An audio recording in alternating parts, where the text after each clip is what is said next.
Zach, I'm going to reference a comment that you made before we got on the air here. It was a joke, at least I hope it was, about your heart giving out and how you were going to perish shortly. Yes. So, piggybacking off of that, I would like to ask you for a serious proclamation and a promise right now that if and when you decide to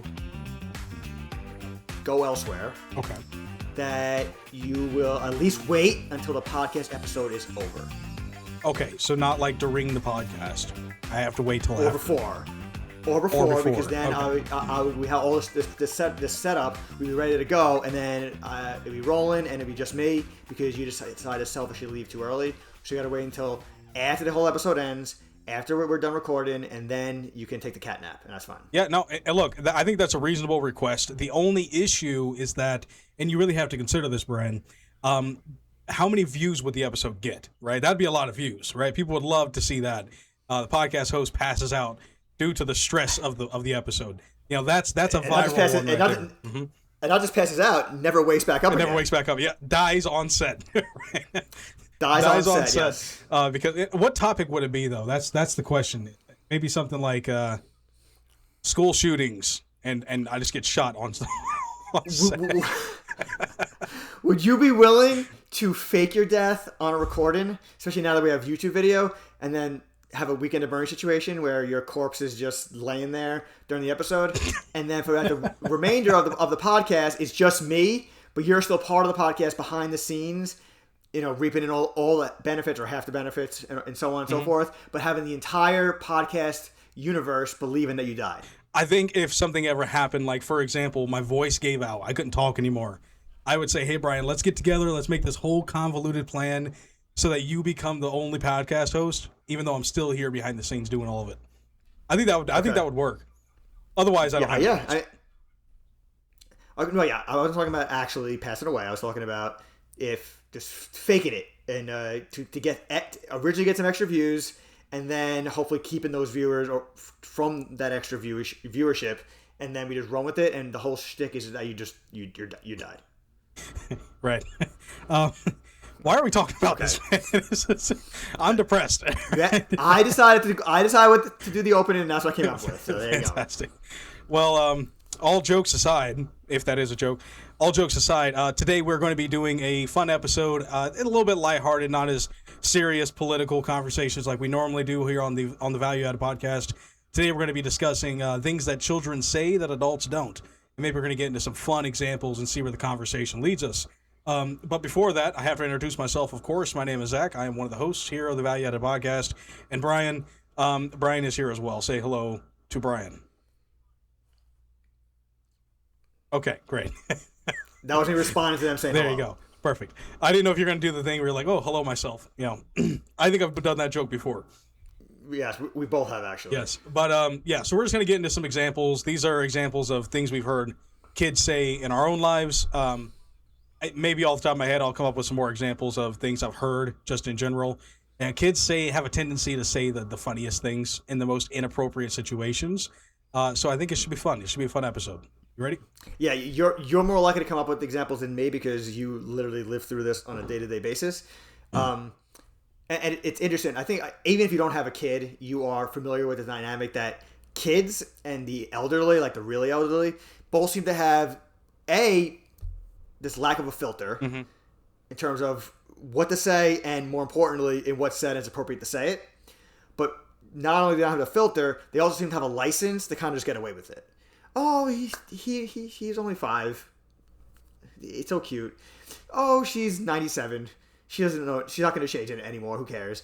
So both those sides get to do it. Now, the reason I was talking with kids specifically is because kids have a certain innocence that 97-year-olds don't have, or elderlies don't have, because they only know from being 1 through whatever age you want to qualify these children for, I guess 7 or 8, whatever. So it's not like they knew all this, certain things, and then kind of lost it as their brain deteriorated and became Joe Biden. So it's an extra level of humor involved when a kid does it. No politics today, Brian. We got to keep it PG here. PG enough. I mean, Joe Biden wasn't PG for sure. Anyway, not the point.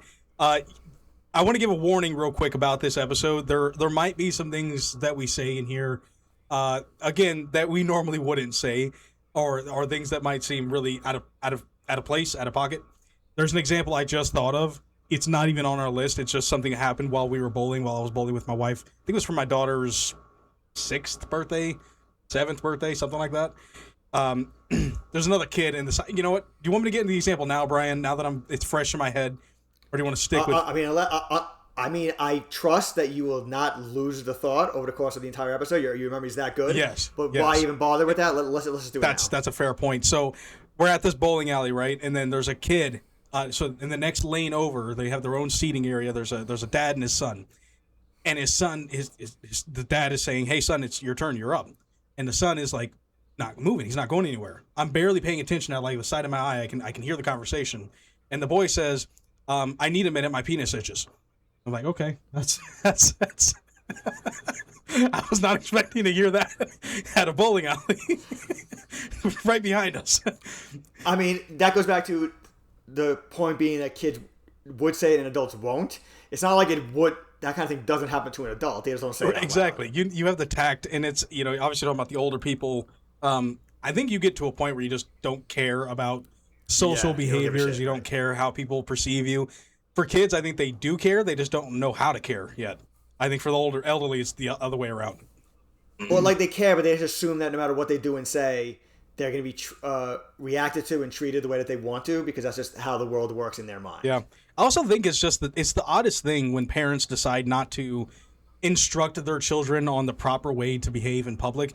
Look, I wasn't going to go into the politics, but I'll say something real quick. I've talked about this in previous episodes about our society and how our society has just become this complete mess of everyone. No one cares about the opinions of other people around them. You go out to Walmart, you dress however you feel like dressing. You're in traffic, you're cussing people out. You're being extremely belligerent or rude to people that you talk to on the phone or customer service.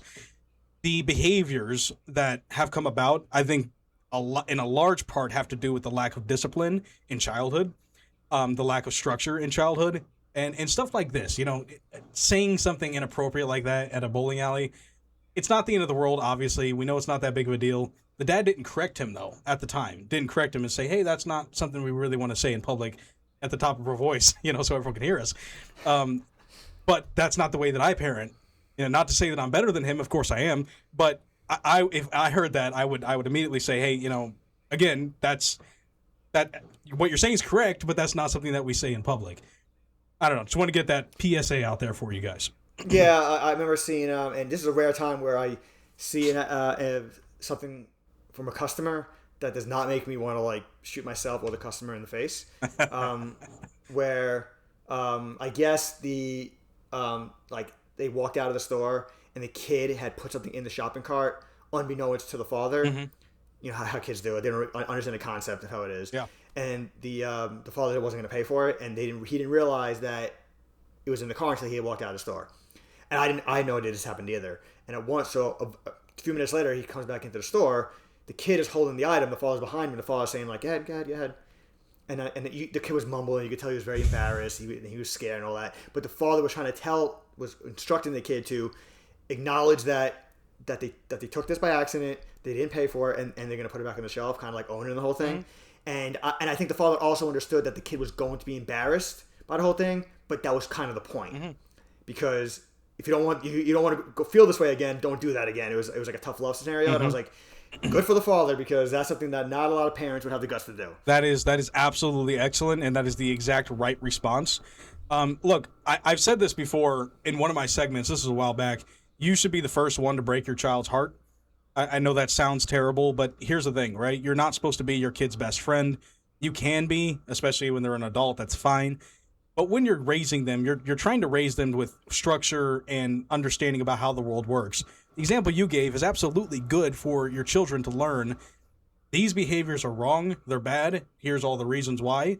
And I feel the consequence of that decision. Because if the dad just went in there, left the kid in the car or whatever, just went up to the counter, gave the thing back, and left the store, that would be an okay response. It's not necessarily bad. But I think what he did is better. It's a better response because it teaches a lesson that I don't think that lesson is going to be soon forgotten. And when you raise your children like that, much less chance that they are going to become thieves later in life. Hence why certain populations have a lot more children doing crimes than other populations. But not the point. Not the point. No politics here, though, guys. 10 minutes in. No politics at all. Okay, so we're one example down. I'm going. I guess I'll start off the next one if you don't mind, Zach. I do mind. I really want you to. Okay. The next thing I was going to add was, even if you do mind, I'm doing it anyway. Great, excellent. Okay. So this one would obviously be asked by.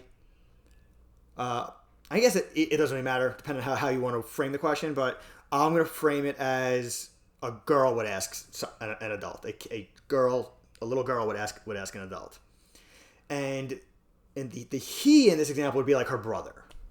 So she would say to him, or she would say to one of her parents, "How come he can stand up to pee and I can't?" In some sort of context, she would notice that and wonder why. Now, again, this is not one of those things that adults ask the question because adults know the answer. Mm-hmm. So, but the point is, if the adult didn't know the question, didn't know the answer to this question, they would know the proper setting to ask it. The little girl in this scenario that I came up with, she might ask it in like the middle of like Disney World. Yeah, in the middle of the restaurant at the dinner table. Right, the middle of the restaurant as the boys go into the bathroom, and she'll say it as like the waiter's coming by or something like that. That's when she'll say it without the tact, as you said, that's involved. So this one is different than the other ones on our list for the reason I just said, because this is not a matter of both the kid and the adult don't know the answer, but only one of them's asking it. Mm-hmm. The adult knows the answer, but even if the adult didn't, they would just ask it in a different way. But the kid is just straight up, he's set up to pee, how come I can't? Because now it puts you in a position where in that uncomfortable setting, you would have to try to answer it in this uncomfortable setting. Yeah. No, and it makes sense. I think it's interesting that you set it up like that, and I think it works. In the example of you're at the dinner table, I think the sister's sitting at the dinner table. She yells at her brother, "Make sure you don't get any pee on the seat this time," as he's walking away, through the full lobby, of course. Yeah, it's hilarious. It's hilarious in those situations. It's a curiosity thing, and as an adult, and I think this is interesting because I've talked to some people who aren't aware of things that you think that they should be by their age, okay? Remember, everything that you know is through exposure. So if you happen to have not been exposed to something, you might not know. A grown adult asking, "What do astronauts eat?"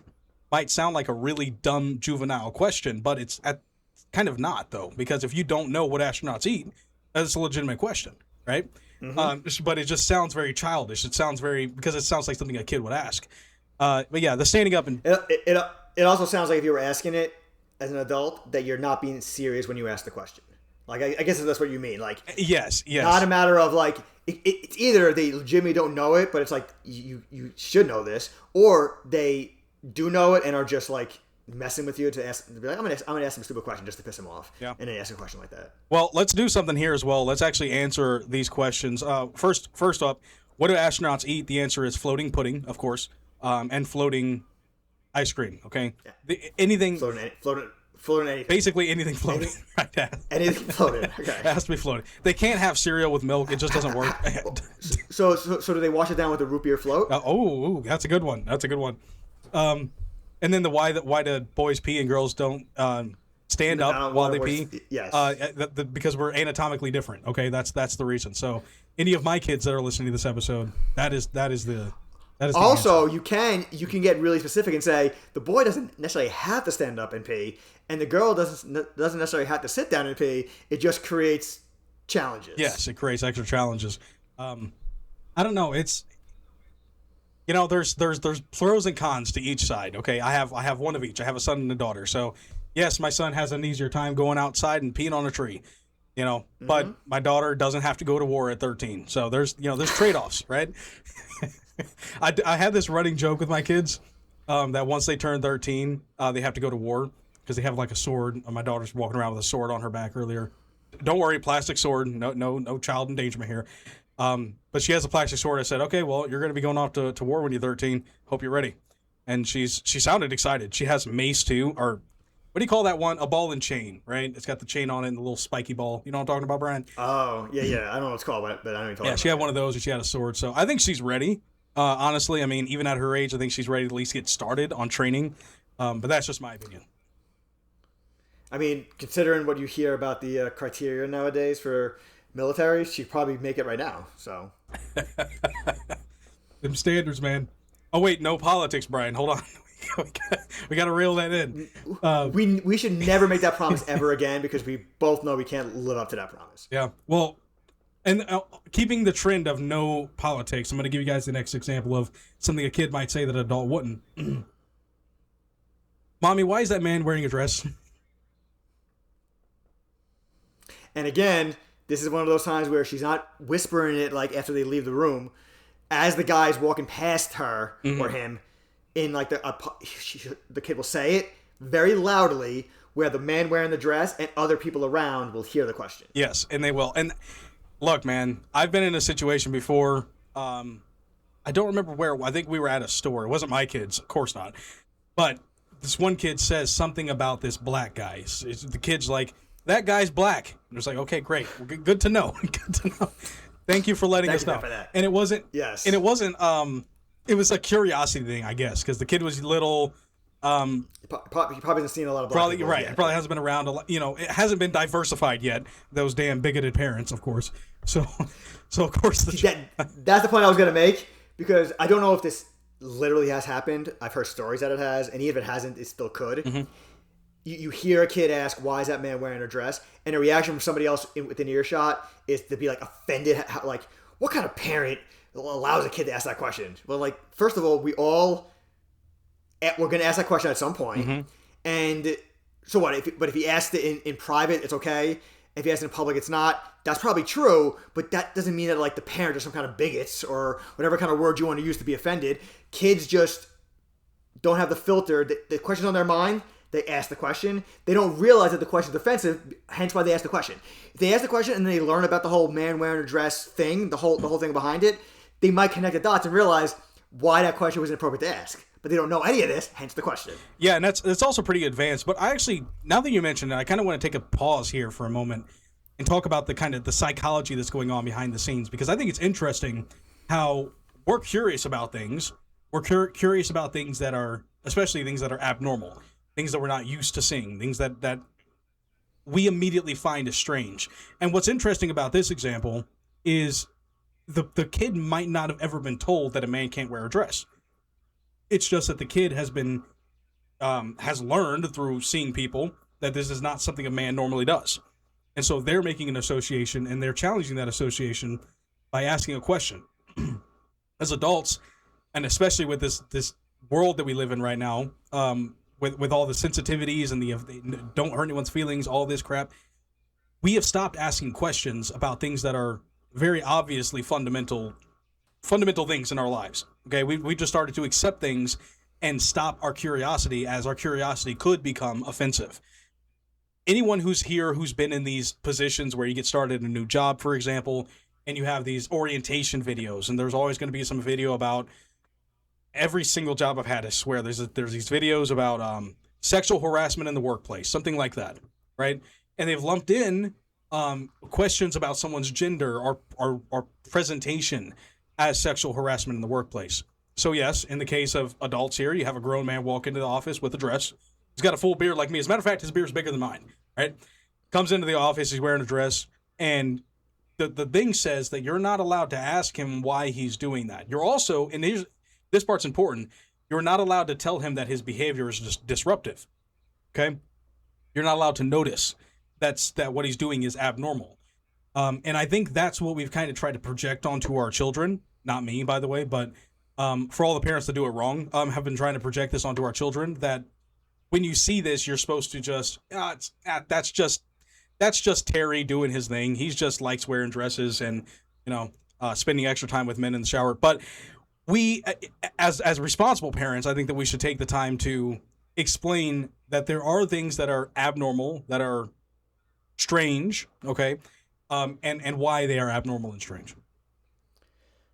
I don't know if I would take as firm of a stance on that as you did. It was not a surprise, I guess. I mean, there are situations where I would encourage that kind of thing, but just because you don't want to like overcorrect with this. On the one hand, you don't want to be in a situation where we have to acknowledge a person who's in that situation, a man wearing a dress.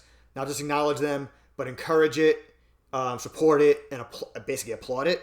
Mm-hmm. That's one of the positions that's being taken in this whole thing, which I push back on. But I also think we have to not overcorrect and say that just a person being in your vicinity like that is enough for you to decide that like it's disruptive or it's a problem or anything like that. Because if the person is just wearing a dress and they're not necessarily drawing attention to that fact, they're not demanding that you acknowledge that. They're not demanding that you comment on it. They're not demanding that you treat them any differently because of it. Then it's just okay. Then I'll pretend I don't notice. You'll pretend that you're not wearing it, or you'll pretend I don't notice, and we just get on our day. It's not a big deal. So I think we have to be careful, because if we automatically go into it and see that and say, "Well, I'm going to now go to my manager and complain about it," you're giving that person a possible victimization setup that they might be looking for. So look, I agree. You have to be careful. I agree with you 100%. If you're in a work situation and this happens, Brian, your answer is 100% correct. Regardless of how you feel about it, the best thing you can do is to pretend it's not happening. But I'm only saying this in the sense of you're trying to keep your job and trying to be cordial in the workplace. Because here's the thing. A man wearing a dress is disruptive. It's disruptive in the same way that a man coming in naked is disruptive. Okay, a man coming in with a giraffe on his, a big giraffe costume, or wearing a crazy set of pajamas, like giraffe pajamas. I don't know why I'm talking about giraffe so much. Just go with it. But these things are disruptive because we have an expectation of what people are going to present themselves as when they're in the workplace. There are a lot of schools, for example, that have a lot of private schools that have dress codes. You're not allowed to do your hair a certain way or wear your hair. You're not allowed to wear your hair a certain way or color your hair.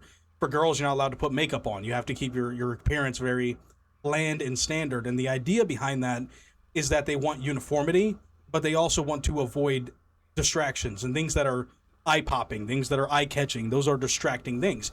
Now, the man who's wearing the dress is obviously aware of all these facts. So he's not an idiot, okay? He's aware of the fact that his appearance is drawing attention, but despite what people like to say, the whole point of presenting yourself a certain way is to have society respond in a certain way, okay? This is why we do what we do, unless we're doing it purely for the sake of comfort.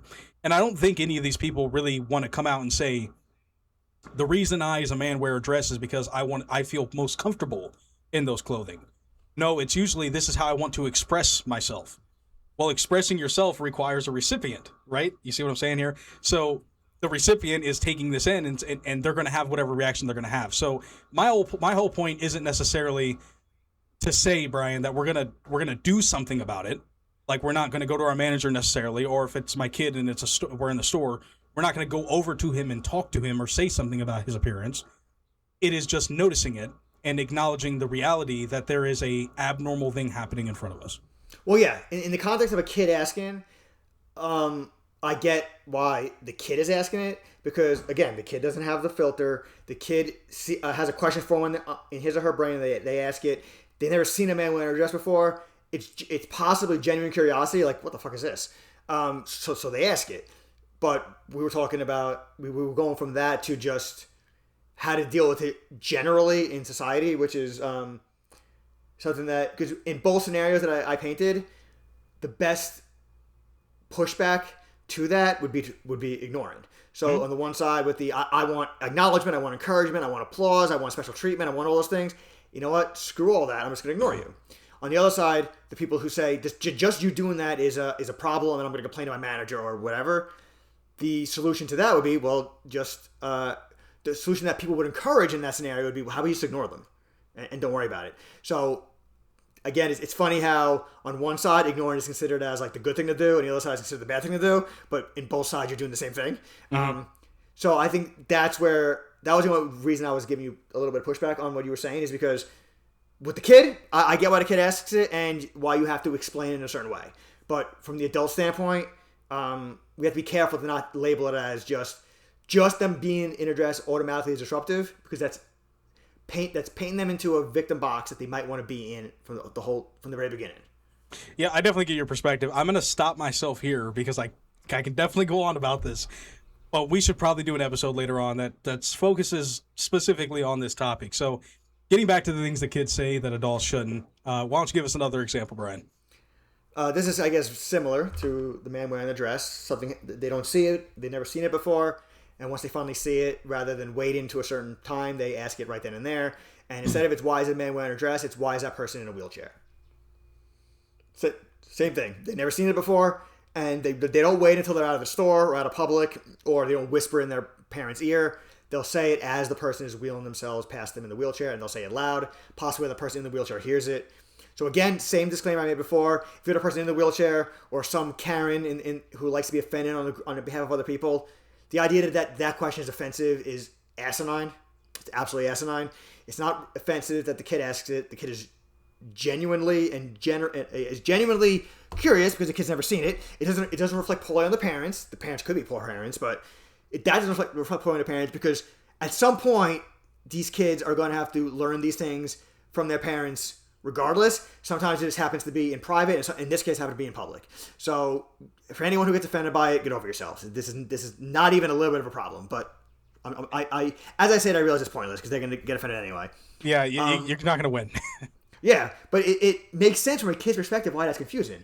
Or your whole life you set everyone, 2 legs, 2 arms, and they're walking on their own, and they're using their arms on their own, and all that. Now suddenly, a person in a wheelchair, maybe missing a limb, maybe missing a leg, or they have all their limbs, but they're still in the wheelchair, and they don't. Some people who are in wheelchairs look more frail than others. Mm-hmm. Some of them, you look automatically okay, just by looking at them, I can see why they would need some kind of assistance in getting around. And some of them, you're like, are they in need of a wheelchair, or are they just too lazy, or something in between? So if a kid sees the first one that I said, forget that. If the kid sees the last thing that I said, they may just be like, what? What is that? We're all asking it in our heads. The kid just says it out loud. Yeah, and of course, this reminds me of another thing I saw recently about people faking disabilities. So there was a bunch of people trying to fake disabilities for various reasons. So look, I think that the curiosity of the child to question, they don't realize they're doing this, but to question a disability and the validity of a disability is actually a really good skill to kind of hone. Right?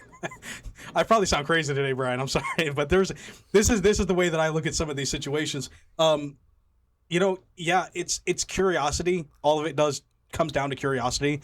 Curiosity is something that should be nurtured in humans. I think that this is really, we talk about things like innovation or science or medicine, how we've become better as humans, how we've invented, amazing things, building structures that are amazing that we past us would have never been able to imagine.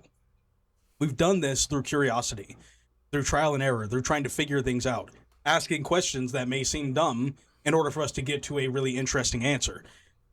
These questions, even coming from a child, I think they're really important. I've actually never had my kids ask this question before. I guess they've just been around it. We just had family that was around there since they've been little. Yeah. So again, it kind of goes back to that thing about exposure. If you're exposed to something, it's normalized for you. It's not a strange thing anymore. And that's just something we got to take into consideration. If you're offended by somebody asking this, don't be, I guess. I know. Great advice. I know. Great advice from you.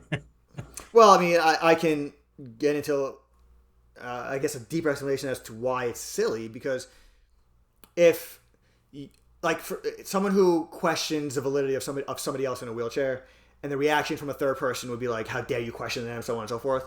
If you are somebody who is very pro, I don't want to say pro handicap because that's a weird sentence, but you're very, you advocate for special privileges, I guess, for certain handicapped people in certain situations. Mm-hmm. Make sure they have access. Make sure that they're treated well. All these things.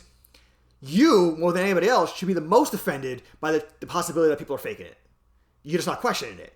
You should be the most offended, because what happens is when when somebody else who's not handicapped or not in a wheelchair starts to see enough people faking it, they stop giving a shit about anyone in a wheelchair, including the ones who legitimately need to be. Because they're like, I've seen faker after faker after faker after faker. I'm tired of it. I don't care anymore. And now the ones who legitimately need it, who are legitimately helpless or somewhat helpless and need these kind of things, are not getting the treatment that they should have been getting all along because other people are looking at you as you're probably another faker. So the ones who are questioning the fakers, rather than yelling at them, you should kind of join them, because the fakers are the ones who are doing the most damage to the group that you claim you support. So that's why, to me, it seems silly. But the last thing I'll say about this is, when you said your kids are familiar with it, or just anyone who's familiar with it, anyone is familiar with it eventually, but everyone is at a point where they're not familiar with it. That's right. Which is where the question comes up.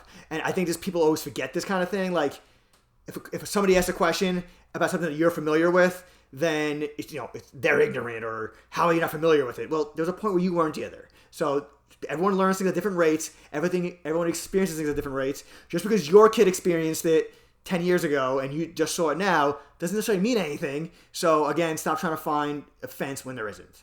Yeah, that describes a lot of people. I want to share a story. I don't think I ever told you this, Brian, but this is back when I lived near Disney World. Okay, we had gone to Disney, and my kids were really little. I don't even remember if my son was born. I think he may have, if he was born, he was really, really young. And so I hurt my ankle. Okay, and I had to borrow a cane from one of my family members. So I was walking around Disney all day long with a cane. I think I looked pretty cool, to be honest. Who knows? But what's interesting is there was a slightly different way that people treated me when I was walking around with the cane. Whether it was just giving me a bit more of space, for example, we talked about personal space before, just basic things like that. And I think that's everyone, adults at least, who have been around for a while, understands that there is a certain social behavior that you change or adapt when there are people with disabilities around, and the unfortunate part of this, Brian, of course, is that it's created an incentive structure for someone who doesn't have those things to pretend like they do. Granted, I only used that cane for like a couple days at the most, so it wasn't a big deal. I wasn't trying to take advantage of some kind of situation, but yeah, there are people who will absolutely do that. And the thing about childhood curiosity is, questioning these things, because call it out. Yep. Call it out. There's there is a chance that people are taking advantage of a system that shouldn't be taken advantage of. Absolutely. But I'll say one more thing. I do like the fact that you talked about kind of the middle ground and where we can all agree to fight on the same playing field, and that's getting rid of things like fraud and people who are faking things, because I don't understand why any of this is controversial. It's the same thing with a lot of political talking points, like immigration, for example. Why can't we all agree that illegally sneaking into a country is a bad thing, even if we say that all the rest of the immigration's fine? The middle ground is an important thing. I think you present a lot of that, Brian. Well, yeah, I mean, of course, the problem with what I just said is that there may be a person, and you believe that the person's faking it, and I don't. And rather than just leaving it at that and saying, okay, well, one of us is right, one of us is wrong, it comes down to the person who wound up being wrong is more than just wrong, is anti-handicap, is bigoted, is uninclusive or non-inclusive, unaccepting of other, it gets so extra crazy when it's just sometimes you just suspect that a person's full of shit and they're not. And that's the end of it. And it can go the other way too, but of course when it goes the other way, you don't notice it. But that's the thing. So, good. Let me say one more thing about this. There's a story I know from a friend of mine, and basically they deal with some investigation stuff. And this guy had been to a hospital. He had the doctor say that he couldn't walk, he couldn't move, he couldn't do anything because he had this lower back injury. Well, turns out that same weekend, so like 2 days later, he was playing a pickup game of basketball. I think is how it was called. I don't know what a pickup game is anyway. I'm not a sports guy. Do you know what this is, Brian? A pickup game? Is it that you just pick yourself up and go to the game? A pickup game is like it's not like an organized scheduled. league. Okay. It's not an organized league with Okay. official thing and all that. It's just guys are getting together and be like, all right, let's go to the park. Yeah. Yeah, so this guy is seen, and his buddies, I guess, are posting on it on Facebook or whatever, him playing this pickup game. You're not going to tell me that you have a legitimate injury that's causing you to not be able to move or to really get up or be able-bodied. So you have to miss work and you have to call out of work. You're trying to get extra money from people, and then you're playing basketball on the weekend. Okay, it's just it happens. It happens a lot. I have a lot more examples than that. I'm not going to get into them right now, but it's a problem. It's a big problem. Right, and everyone should be able to agree in those scenarios that we should call it out instead of, well, it depends what political side they're on. But Exactly. So we're halfway through. Once again, Zach was worried that we weren't going to get through it all, and we're halfway through, and we're halfway through the episode. Imagine that. Which means also that we take a short break. We have extraordinary, amazing, wonderful content coming up, and then we'll be back with the rest of this episode. Welcome back, guys, to Random Advice with Zach. Today's random advice is actually really important advice, okay?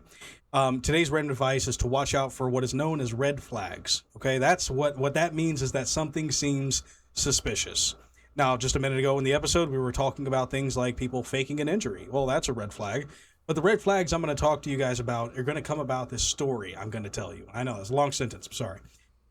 Recently, I've been in the market for a shed. Okay, I wanted to get a shed. There was a nice wooden shed, and I found it.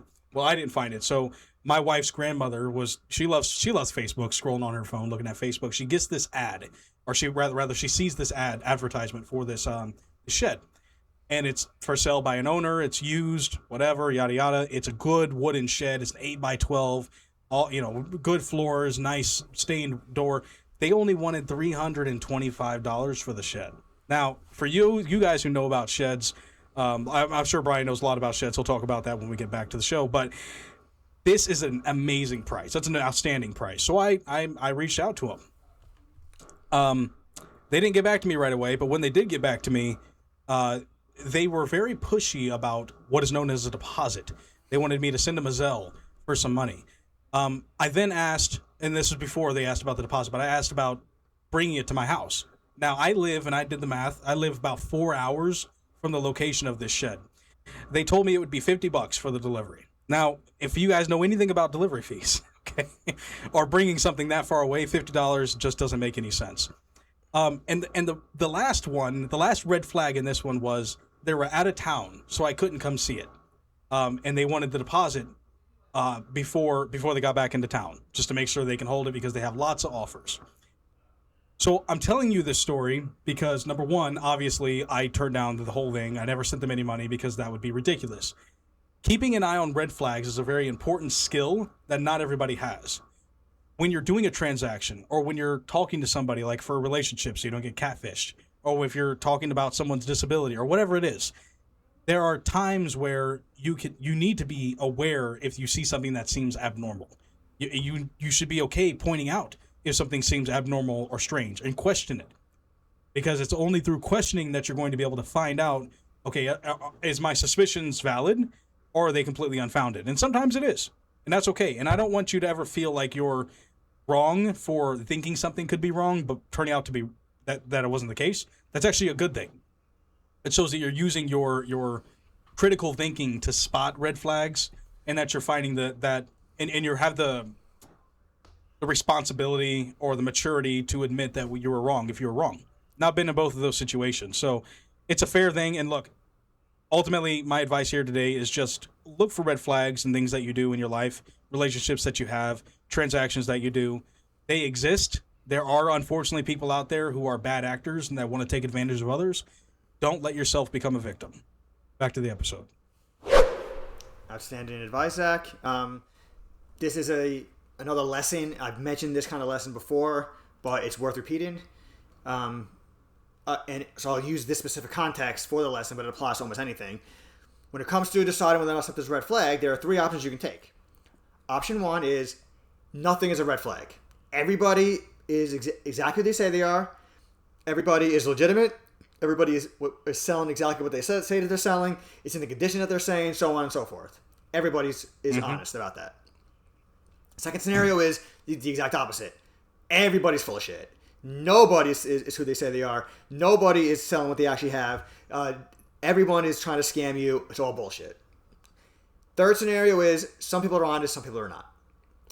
In all three scenarios, you're going to be right and you're going to be wrong. Regardless. Now, what percentage obviously depends on the circumstances, but in all three scenarios, you're going to be wrong. Why do I point this out? Because so many times, disagreements that turn into arguments, that turn into fights, that turn into verbal attacks and all that other stuff, comes down to one side is choosing one option, another side is choosing the other option. Both sides are wrong, but the side that's doing the attacking is pretending that their side's not wrong ever, and only your side is wrong. Maybe they'll focus on the one specific time where you were wrong. So in this scenario, they could say, I mean, you thought that guy was full of shit, and he turned out to be right. You're a insert word here, depending on what context you're talking about, attacking you for being wrong about that person. Meanwhile, you've also trusted somebody, and they turn out to be wrong, but that gets completely dismissed because it's you. So my point is we have to consider that kind of thing whenever we judge somebody for something that it can't be physically proven, which in this, like a motive, what a person's actually thinking, a person's legitimate intent, things like that. You can suspect all you want, but in every scenario, there's going to be possibilities where you're right and you're wrong, and the person who thinks differently than you in that scenario is not necessarily worse than you. They just have a different setup, and they're going to be wrong about different people. That's it. I think that's a good point. The way that I would boil this all down to is it comes down to your level of risk tolerance. How much risk are you willing to take on? If I'm willing to... I think a very easy one that we can all probably relate to is relationships, right? How many people do you open yourself up to? How many people do you share, your most interpersonal thoughts with and interpersonal feelings with? There is a risk you're taking when you do so, not necessarily because they're going to scam you, but if you've been burned before, if you know that there are people out there who have done you wrong, you might be more hesitant to the idea of letting yourself become vulnerable with another person. And that's a natural response. I don't think it's the response of everybody, but it's a natural response. And I'm sure that, obviously me and you, Brian, we've both seen people who have fallen into one camp or the other. A type of person who it's very closed off and reserved, won't let anybody in, won't talk to anybody in any kind of personal capacity at all. You'll have another person who, the moment they meet a stranger at the store or something, they're just spilling their whole life story. Like they have no worries whatsoever with you rejecting them as a person or anything that they're saying. Or if you do reject them, it just goes off the shoulder. They don't really care. They're not putting that much stake in it. At the end of the day, whether it's personal relationships or financial transactions, it's all about the risk you're willing to take. And if you're in a situation where you think something might be a scam in a transactional way, you still have a choice. I mean, in my case, the last red flag I didn't mention in my segment was how belligerent they started getting with me. They were getting really mad at me because I wasn't doing the deposit. The last message I sent them is, I'll do a cash deposit. I'll reach out to you if it's still available when you get back into town. That's what I left them at. They were very unhappy with that, which was my last red flag. Look, even after everything I said, I could be wrong. This could have been a very weirdly, oddly specific situation that looks very suspicious that turns out to just be a normal situation. And I missed out on what would be a really good deal for a shed. And that would suck. But the risk tolerance that I have is I say that's not worth my risk. That's a great way to look at it. As far as the relationships go, the people who don't open up to anyone, you're potentially missing out on opening up to somebody who is exactly the type of friend you were looking for. And because of whatever reasons, you decided not to open up to that person, so now you missed out. So you were wrong, and that wrong negatively affects you.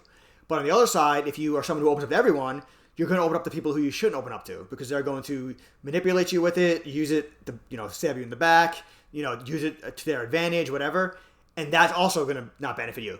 So in both scenarios, being wrong happens, and being wrong is potentially bad for you. The difference is you're wrong about different people, and I think that's what people forget about.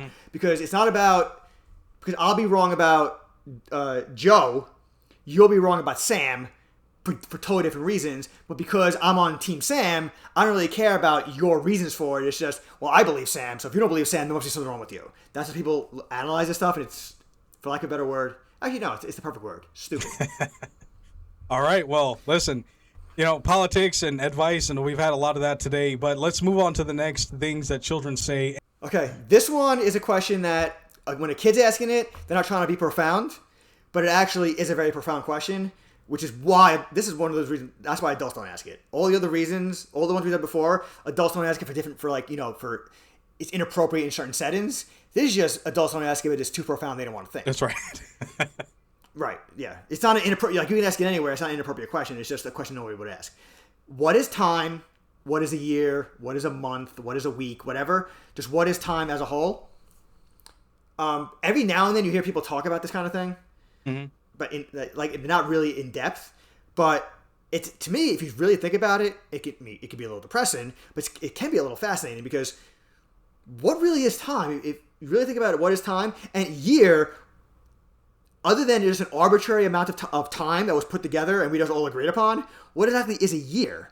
Like, do you actually feel after a whole year, and then how the second year starts? Do you feel differently in that second year because the calendar changed, or differently in a new month because the calendar changed, or is it just check marks on a calendar as you go by? So I'm not even getting to the deep levels of this thing. I'm just getting to the surface level. But a kid asks it, they're just legitimately asking, what the hell is this stuff? But for an adult, which is probably why they don't like a kid asking this, because now they're like, I don't know either, and I'm with you, but I have less of an excuse because I'm an adult. Fair.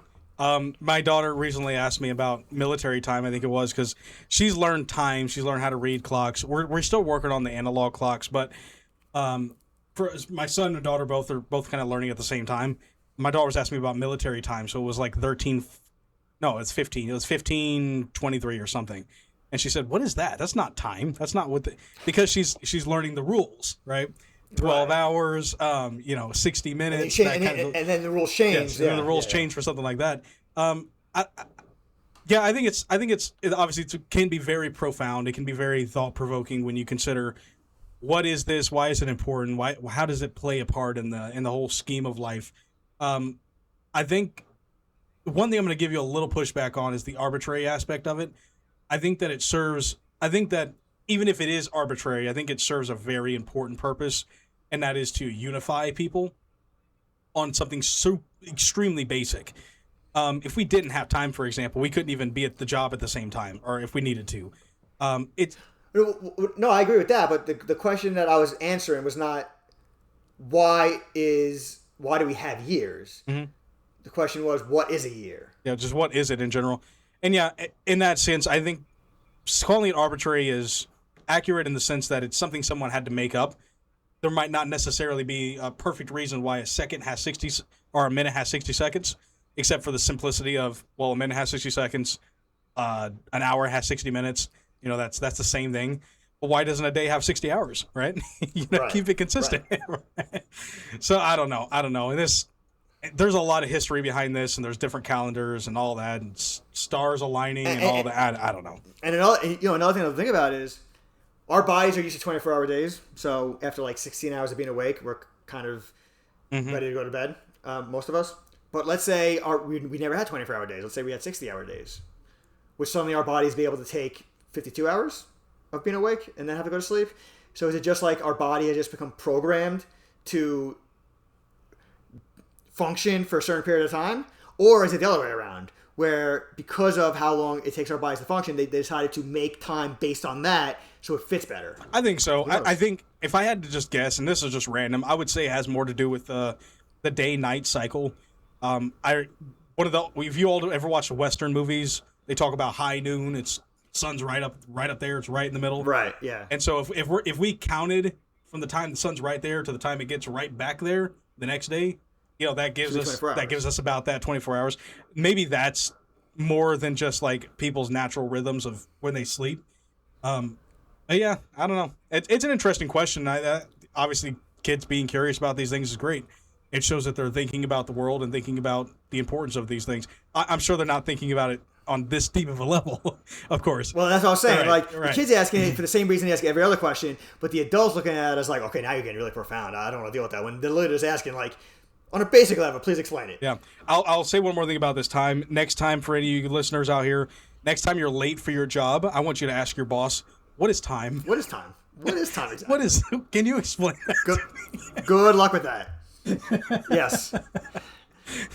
Okay, so for this next one, before the question comes out, we have story time with Zach. Go ahead, Zach. Okay, so I have to. So I'm setting up the question. Okay. Correct. With a story. Correct. All right. So we're at my wife's mother's house, and her niece and nephew are there, and her niece is I would say about 5 or 6 years old. About, I think she's about 5 or 6 at the time. And there's this couch, and this couch is kind of like in the middle of the room. There's a TV. There's a couple couches on the side. I'm sitting in the couch that's in the middle of the room, and I don't have this hat on, guys. And trust me when I say that I'm protecting you guys from something very disturbing underneath this cap. So I have no cap on. The kids are running around. They're doing all sorts of things. And the little girl, my wife's niece, is behind the couch. And she looks at my head, and she says, "Why are you bald?" And I think to myself, that is a great question. That is a great question. And matter of fact, I wish I had a good answer for you. Unfortunately, I don't. I don't have a good answer for you. But I thought it was a perfect example of something kids ask that is just, it's not like philosophical or whatever, but it's just very funny and inappropriate. Yes. That adults just wouldn't ask another adult. So far, that's the best example Yeah. of what we're talking about, because the other questions, you can chalk it up to like, okay, the kid's never seen, is curious why a boy stands up and a girl doesn't. Mm-hmm. They never see a man wearing a dress. They never see someone in a wheelchair. But especially the way it was asked. Why are you bald? As if you had a choice in the matter, and you said, "I'll go with bald, please, thank you." That's right, exactly. And she's like, "Why'd you choose that, dummy?" And she said it in a way that is, if it wasn't coming from a 6-year-old, is actually pretty insulting, because she's implying that she doesn't like the look, and she's wondering why you chose that look. Yeah, I really should have doubled down when she said that. I should have just said, "Oh yeah, because being bald means that you're part of royalty." And therefore, everyone wants to be bald.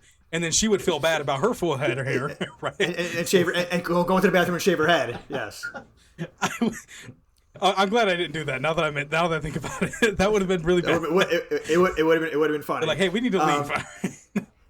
So this is where it can go, I guess, the other way. There's the adults who get stupidly offended by what something a kid says.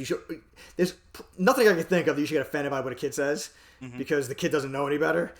But the possibly going too far the other way is someone like Zach or me, who responds to that kind of question with sarcasm that a kid is too young to understand. So they take it literally, and then the whole thing winds up backfiring. So you could have given a sarcastic response, like you said, that could have been a whole thing.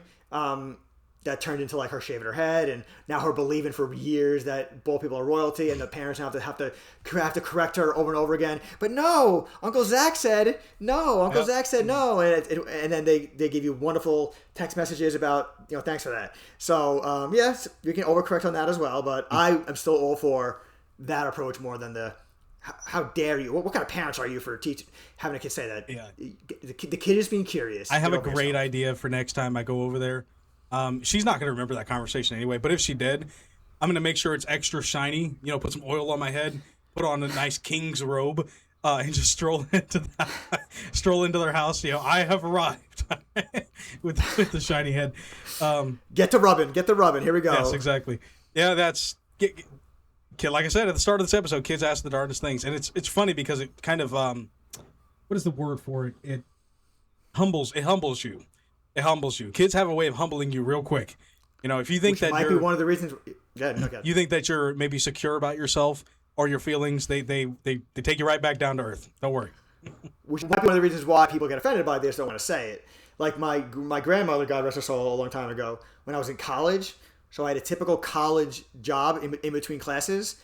I worked at a dollar store just for the summer. I think I worked there before it opened, so for the first 3 weeks I was in there with the store closed, packing shelves. That is an awesome job. I don't care what the store is. Being in a store with no customers, with the store is empty and you just pack all day, is an amazing fucking job. But anyway, awesome. But then the store opened and I was still there. So when I finally go to see my grandmother a few weeks later, she asked what I'm doing for work, and I say I work at a dollar store, and she said, "Well, can't you get a real job?"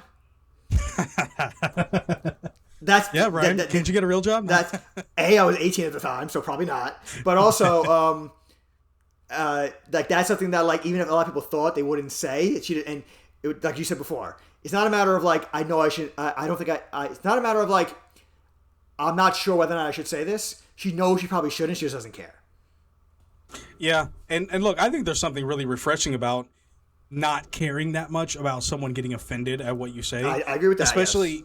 especially if what you're saying is coming from a place of you care about the other person, or the other person is doing something really dumb.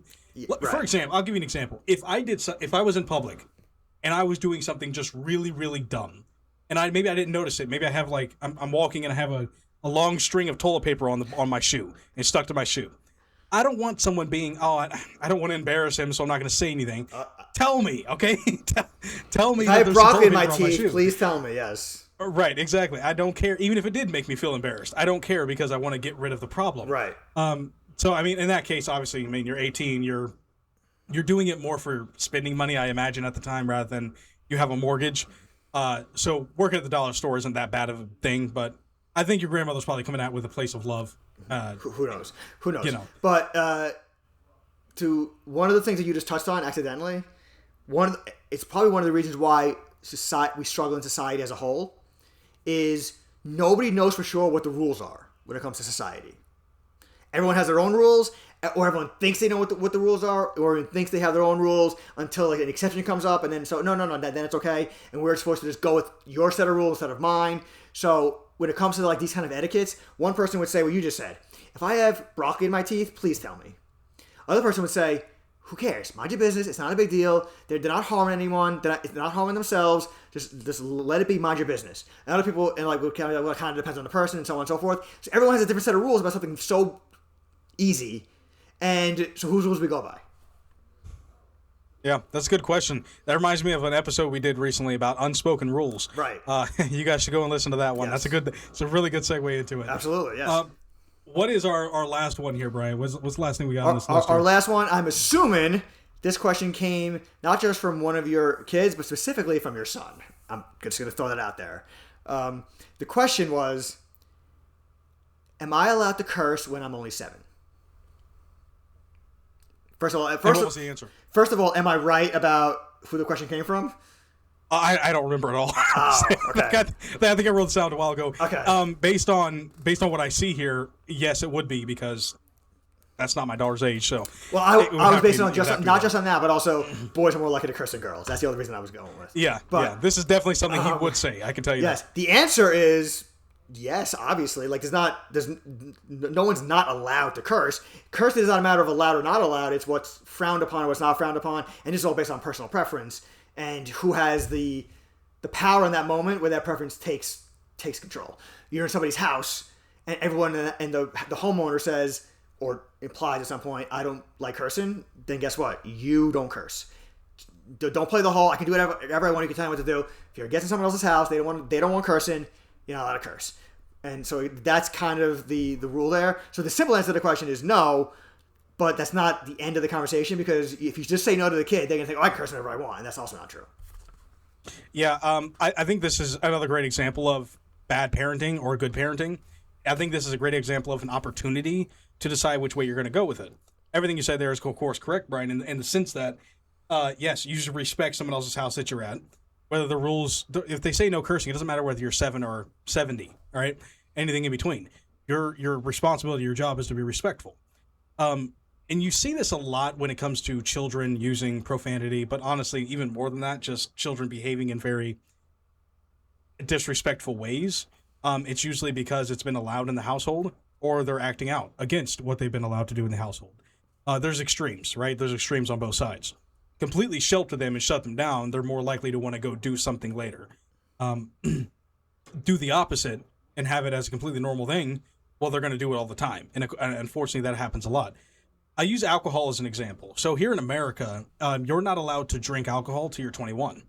I don't know how that applies for like your household or things in your household, but in other places in the world, Germany, for example, I believe it's Germany, they have like an age of buying beer and wine at 16. And I think liquor is like 18 or something like that. So it's a lot younger. But even before that, even before 16, it's very typical in some of those countries that families will serve beer and wine to everyone at the table in very small quantities. And I think what that does, and it's an interesting thing to think about, is it kind of builds this idea that it's not this amazing thing that I have to wait till I get to this point so I can start indulging in. It's just a normal whatever. Yeah, that's beer. I've had it before. It tastes a little weird. Makes me feel funny. You don't think it's shit faced on your 20. Yeah, you don't think it's shit faced on your 21st birthday because who cares? Mm-hmm. I think the distinction there is I don't know what the law specifically says. Definitely that you can't buy alcohol at 21, but I don't know about anything which says you can't drink alcohol at 21 because I don't know how you can enforce that. Yeah. Other than seeing them drink a beer in public. Right. I think it's more of like giving, if I buy alcohol for someone under 21, I hand it to them outside the store. Well, that becomes like a distribution thing or something like that. So, right, but like if you're in your home and the father's supervision and with this 17-year-old son and he pours him and he gives him a sip of his beer bottle, is the father like breaking the law? Forget about ethics for the moment. Is there a law that says the father can't do that? And that is a good question. And I think the answer is probably going to depend on what state you're in or what jurisdiction or county or whatever, because they might say that might be considered child endangerment or child neglect or child abuse or whatever. It could be categorized. Only if they have a MAGA hat on. Exactly. So, it's something that you should look into. And I'm not saying this to advocate for, children need to be drinking alcohol. The point is that exposure with limitations is typically the best way to go about a lot of these things, whether it's alcohol or profanity. You can expose your child to profanity and let them know that this isn't, this exists. This is something people do. It's at the same time, it's not something we want to be doing when we're showing respect to other people, whether we're showing respect to our parents or showing respect to strangers at a store. We are respectful. These words are not respectful words. Yeah, so the lesson here is don't ever fucking curse people. In all seriousness, I've said for the longest time that I'm not the one who said this, I'm sure, but if your vocabulary consists of every other word being a curse, that is genuinely a sign of low intelligence. I don't want to say it that way, but yes, generally a sign of low intelligence, or at least not good when it comes to vocabulary. You don't have a wide vocabulary, let's say, where every other word is a curse. Sometimes that's not the reason why. I don't want to be completely absolute about that, but in most of my experiences, if I see somebody who like, oh my god, every other word out of them is a curse, and sometimes it's the same curse over and over again, and then you see them in more settings, you realize, not the best. You might not want to take jump off the deep end on that one, but I certainly will. This is a trend with me, guys, just so you're aware. I typically take stronger stances than Brian, and on this one, I'll 100% do that. If you cannot make a statement without using profanity, you're an idiot, okay? And what I mean by that is you don't have a grasp of the language enough to articulate your thoughts and to get your points and your feelings across without the need to do a emotional argument. And cursing is exactly that. Cursing, no matter who it is, the most thug life dude in prison, whatever, it is an emotional argument, not a logical argument. The emotion is typically intimidation. Typically, the point of cursing is to intimidate the other person, to make them back down from whatever point that they're making. It could be humiliation. It could be there's lots of different things that cursing can do. Pretty much all of them are manipulative and negative, but they are all emotional arguments. They're not logical arguments, and they're not going to get someone to be convinced that your point is correct. More to become, I don't know what the word is, I can't think of it at the moment, basically submissive to your idea, okay? Just to conform to your idea. Yeah, I can't combat your actual point, but I need you to agree with me anyway, so I'm just going to use basically verbal force to compel you to do it, yeah. All right, guys, well, those are some things that kids say that adults won't. Do you have kids? Did they tell you weird things that you wouldn't share with us? You can do so at valueadded.zb@gmail.com. You can let us know the weird things your kids say. We also have a YouTube section, comment section down below, Spotify comment section. So you can leave those in the comments. Actually, I'm really looking forward to on this episode if we get some good engagement from you guys to see what kind of funny, hilarious things you guys end up saying in the comments. That's going to be fun to do. Of course, there's also a poll in this episode you guys can interact with. And if I didn't mention the email already, you can, of course, reach out to us at valueadded.zb@gmail.com with any of your questions, comments, concerns, ideas of future episodes. Remember, before you leave here today, guys, we upload every Friday in the morning, at some time in the morning. So you guys can look out for those episodes, okay? All right. You're never gonna get it right. It's 8 a.m. Never gonna get it right. There you go. You got it. Good job. All right. See you guys. Bye-bye.